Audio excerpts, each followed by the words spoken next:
Oke, bismillahirrahmanirrahim. Assalamualaikum warahmatullahi wabarakatuh. Selamat berjumpa lagi ya, eh, adik-adik dengan pembahasan ya, PPAD. Kali ini adalah literasi sains dari TPM 2 Kota. Nah, kita langsung saja ya, kita bahas mulai dari nomor satu. Nomor satu ini biasanya tentang pengukuran ya. Ini pengukuran IMT atau indeks massa tubuh ya. Yang dibutuhkan apa? Yang dibutuhkan adalah berat atau massanya, maaf. Kemudian tingginya dalam meter, beratnya dalam kilo. Nah, di sini diketahui ya, tingginya 150 cm, jadikan meter dulu ya. Berarti jadikan meter dibagi 100 ya, komanya mundur 2, berarti 1,5. Kemudian sudah kilogram, berarti sudah. Nah, rumusnya berat atau massa dibagi tinggi badan kuadrat. Di 40 beratnya kan, 40 dibagi 1,5 kuadrat. 40 dibagi 2,25 hasilnya 17,8. 17,8 ini masuk yang mana nih? Oh, ternyata masuk yang kurus. Berarti dia jawabannya kurus. Oke, kita lanjut nomor 2. Nomor 2 ini ada proses mendidihkan air ya, memanaskan air hingga mendidih. Mendidih itu apa? Itu adalah perubahan ya dari fase cair ke fase gas. Fase gas berarti dia sudah terbentuk uap ya. Nah, langsung saja kita bisa menjawab ya, dengan melihat ini nih. Ada 3 zat di sini ya. Di sini teratur, rengket berarti dia udah pasti zat padat. Nah, ini sudah mulai tidak teratur dan bebas ya, berarti cair. Nah, yang Z ini kemungkinan adalah gas karena dia sangat tidak teratur dan sangat bebas. Ya, ciri partikelnya gas seperti ini bentuknya. Nah, berarti kalau dia itu mendidih itu udah cair ke gas, berarti langsung saja dari Y ke Z kan? Y ke Z. Oke, mudah ya, kita lanjut ke nomor 3. Ini tentang perubahan zat. Perubahan zat apa? Ada secara fisika dan kimia kan. Kalau fisika itu biasanya identik dengan perubahan suhu, misalkan mencair ke padat, ya cair ke padat, gas ke cair. Nah, itu adalah proses perubahan fisika yang tidak melibatkan adanya zat yang baru. Nah, jadi zatnya tetap ya, air jadi dari padat, beku ke cair, mencair. Nah, tetap air ya, tapi intinya dia zatnya tetap air, tidak ada perubahan. Beda misalnya kayak besi yang neyeng atau korosi. Berarti dia ada perubahan nih, ya ada tambahan karbon dan macam-macam ya.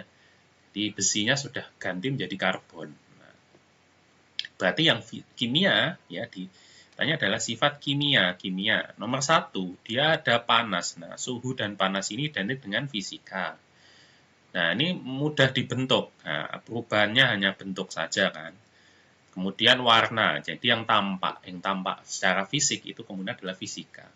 Kemudian kimia, nomor 3, kenapa kimia ya? Ada kata-kata misalkan reaktif, ada oksigen ya, berhubungan dengan kimia. Ada korosi di sini ya. Jadi dia sifat kimia. Berarti jawabannya 3 dan 4. Gitu ya. Lanjut lagi ke nomor 4. Ini tentang apa nih? Ya, oh tentang asam dasa ya. Ya, dibaca langsung pertanyaannya. Usaha yang dilakukan agar lahan menjadi tanah yang pH-nya netral. Berarti kalau netral, sebelumnya asam atau basa gitu kan. Nah, ini apa sebelumnya? Setelah diuji ternyata tanah di lahan tersebut memiliki pH kurang dari 7. pH kurang dari 7 kan asam ya. Nah, pH kurang dari 7 itu asam. Di sini juga dibaca juga ada harusnya ya. pH kurang dari 7 artinya tanah tersebut asam. Nah, berarti supaya netral, berarti gimana? Ditambah basa kan? Ditambal dengan basa. Ya, dengan basa. Nah, dengan basa. Nah, yang basa berarti ini salah, jelas salah. Ini juga salah. Nah, berarti kalau 3B dan C ya. Nah, kita lihat zatnya apa yang bersifat basa. Ternyata yang bersifat basa itu adalah kalsium hidroksida dan kalsium oksida. Berarti jawabannya yang B. Pupuk fosfat asam ya di sini. Ini pupuk fosfat dia sifatnya asam. Kita lanjut ke nomor 5. Nomor 5 ini tentang destilasi ya. Proses destilasi itu apa? Pemisahan zat dengan memanfaatkan titik didih zat yang berbeda. Contoh misalkan air dengan minyak. Air dan minyak titik didihnya beda. Maka kalau titik didihnya beda, pasti ada yang menguap dulu, ada yang menguap belakangan. Kalau di sini misalkan air dengan alkohol. pasti kalau titik didihnya berbeda, air dan alkohol, berarti ada yang cepat mendidih dulu, ada yang lebih lambat mendidih. Berarti kalau yang cepat mendidih menguapnya duluan. Nah, yang lebih lambat mendidih atau titik didihnya tinggi ya, karena dia butuh suhu tinggi untuk mendidih, berarti dia menguapnya belakangan. Nah, dari situ proses destilasi itu pemisahan campurannya ada dari situ. Nah, uap yang misalnya kita mau ambil zat A yang uapnya yang titik didihnya lebih rendah, berarti dia menguap dulu. Nah, berarti yang menguap dulu itu adalah zat A. Kita bisa memisahkan zat A dan zat B. Nah, di sini ada pemurnian alkohol. Nah, pemurnian alkohol itu gimana? Titik didihnya rendah atau tinggi nih ya. Nah, di sini diketahui kalau dia itu 89 derajat ya, suhunya yang dipakai 89 derajat. Nah, berarti ketika 89 derajat, alkohol itu sudah mencapai titik didih. Berarti apa? Air berapa? 100 derajat kan air. Masih ingat air itu titik didihnya 100 derajat. Berarti lebih rendah mana, alkohol atau air? Lebih rendah alkohol, berarti titik didihnya lebih rendah. Karena lebih rendah, berarti dia cepat menguap atau lebih lambat menguap. Lebih cepat menguap. 89 derajat dia sudah menguap. Berarti yang lanjut nomor 6 ini tentang pemuaian ya. Pemuaian kita langsung cek saja di sini. Diketahui ya, di sini diketahui apa saja. Pemasangan kereta api dengan suhunya minimum maksimum segini. Nah, oh ya, kita lihat dulu rumusnya ya. Rumusnya sudah dipampang di sini ya. Delta L atau perubahan panjang ya akibat dari pemuaian itu sama dengan L0 atau panjang awal dikali A atau koefisien muai. Kemudian delta T yaitu selisih suhunya. Nah, diketahui di sini suhu minimumnya 20, suhu maksimumnya 40. Berarti delta T atau selisih suhunya tinggal dikurangi 40 dikurangi 20, hasilnya 20 derajat Celcius. Kemudian diketahui lagi A atau koefisien muai. A sudah diketahui ya 1,2 kali 10 pangkat negatif 5 per derajat Celcius. Nah, kemudian diketahui juga panjang rel yang digunakan 100 meter. Berarti ini acuan untuk panjang awalnya atau L0, panjang awal. Sudah terkumpul semua resepnya, kita tinggal kalikan ya. Delta L sama dengan L0 kali A kali delta T. L0-nya tadi 100, A-nya itu 1,2 kali 10 pangkat min 5, kemudian delta T-nya 20, dikalikan ya, hasilnya ketemu 2400 kali 10 pangkat negatif 5. Ini ingat, ini masih meter ya, ini masih meter. Nah, kita jadikan ya milimeter. Kenapa milimeter? Karena di sini ya celahnya itu dalam milimeter. Jadi kita harus tahu nih, dia itu lebih besar atau lebih kecil dari celahnya. Nah, kalau lebih besar dari celahnya berarti rawan bengkok, celahnya harus diperbesar. Nah, ternyata di sini 2,4 kali 10⁻²2 meter dijadikan milimeter, berarti turun berapa tuh? Meter mobil milimeter mondar-mandir, berarti turun 3 ya. Meter ke sentimeter itu turun 2, kemudian ke milimeter turun 1, berarti turun 3. Turun 3 berarti dikali 10 pangkat 3. Nah, dikali 10 pangkat 3.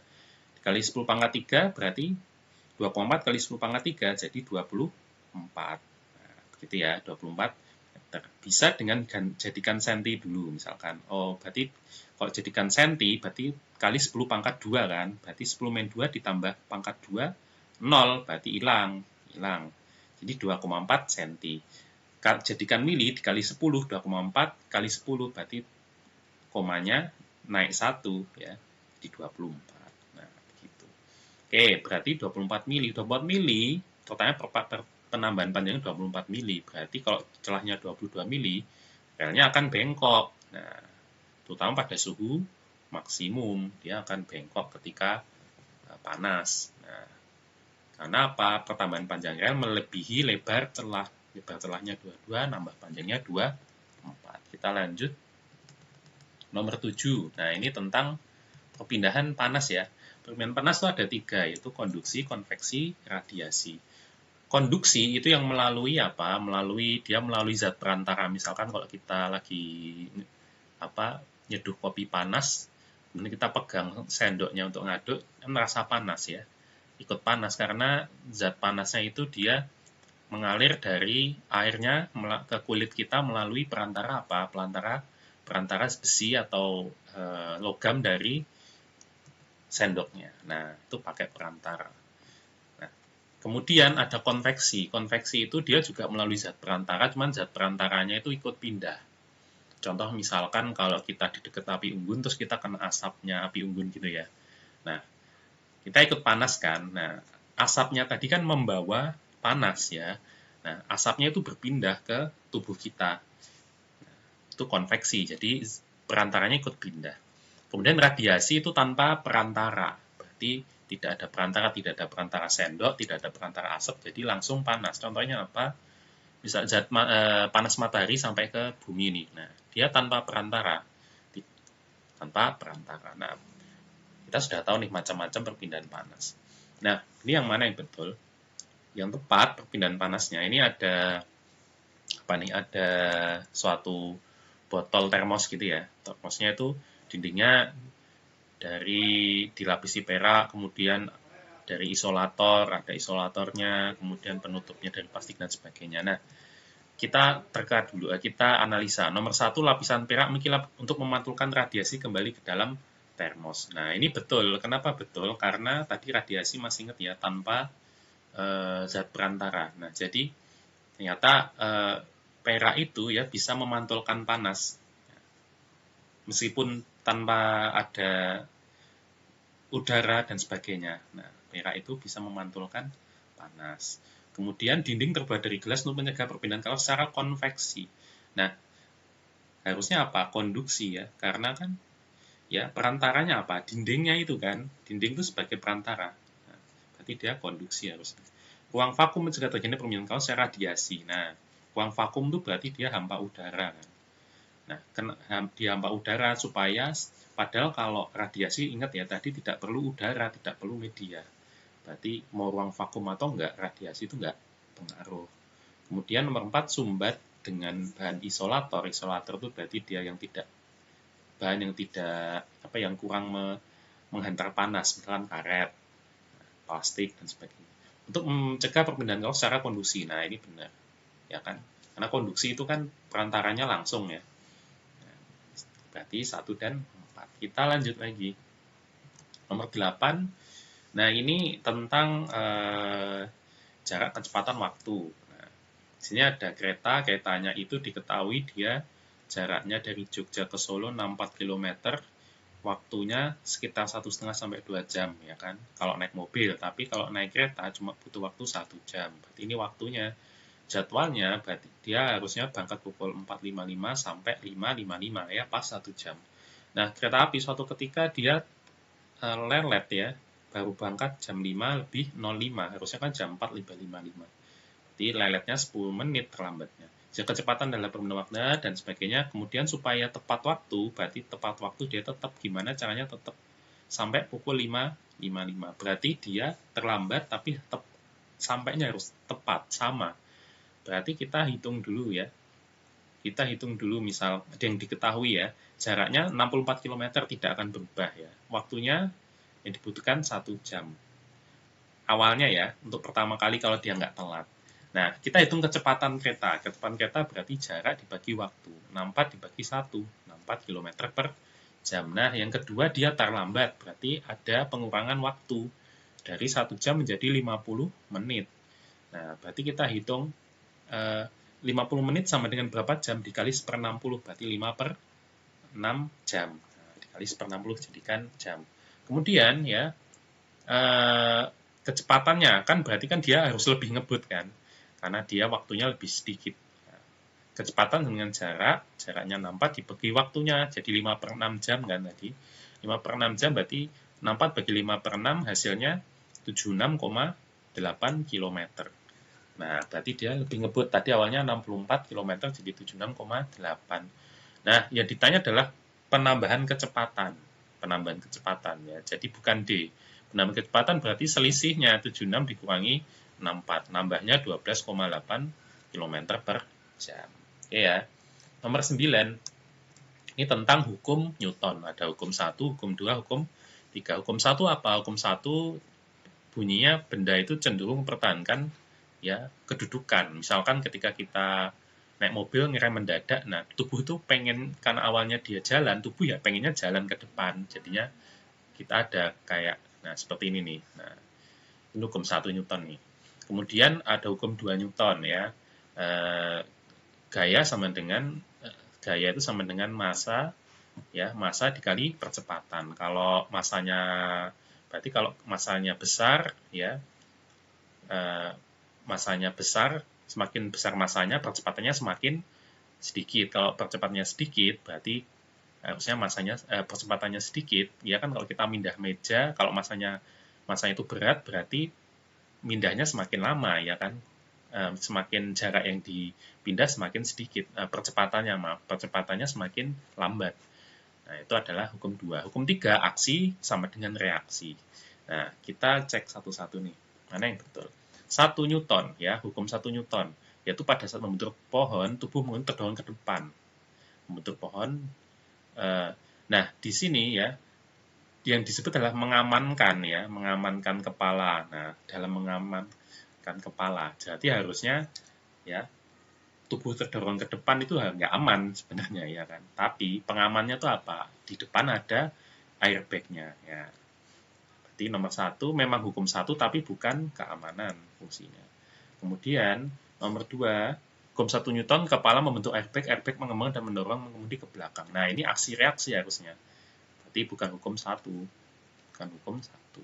Terus hukum 2, yang C, hukum 2 Newton, yaitu saat membentuk terjadi perlambatan tiba-tiba sehingga airbag mengembang. Ini nggak ada hubungannya ya, perlambatan dengan airbag mengembang. Yang tepat adalah D, hukum 3 Newton, yaitu saat kepala membentuk airbag, airbag akan memberikan gaya berlawanan. Ya, ada aksi, ada reaksi. Ada aksi, kemudian dikasih reaksi. Nah, gaya berlawanan. Seperti mendayung. Oke, nomor 10. Tentang bulan ya. Nah, ini di soal ini agak menjebak karena apa? Karena gambarnya itu menipu ya. Harusnya itu seperti ini ya. Harusnya dia ketika ada sinar matahari seperti ini, nah itu yang dia di apa yang dia di ketika bulan di depannya matahari persis, dia tuh justru malah terjadi apa? Terjadi gerhana. Jadi dia mataharinya yang ini nih, seperti ini harusnya. Nah, yang D, ketika dia membelakangi, dia full moon ya, penuh, bulannya penuh. Nah, kemudian, ya ini sudah saya ganti gambarnya ya, gambarnya sudah saya ganti ya seperti ini. Nah, yang betul ya, jadi yang posisi B ini harusnya dia ngadepnya ke sini, kemudian yang A ini dia bulannya sabit, sabit ngadap ke matahari. Kalau yang di bawah, kalau yang atas sabit ngadapnya ke bumi. Kemudian yang E ini juga saya benerkan ya, dia agak cembung gitu harusnya, agak cembung. Nah, yang cocok, yang tepat tinggal dipasang-pasangin aja. Yang B misalkan 7 ya, ini dengan B. Nah, yang B kan kayak gini bentuknya. Nah, 7 juga sama. Kemudian 14 dengan D, 14 ini dengan D. Nah, bener kan, full moon. Nah, harusnya full moon ya, karena dia membelakangi matahari dan bumi. Nah, berarti jawabannya adalah B. Nomor 11. Ya. Oke, nomor 11. Kita akan lanjut nih di part 2, supaya videonya tidak berpanjang-panjang ya. Mudah-mudahan bisa dipahami. Sampai ketemu di part 2. Selamat berlatih.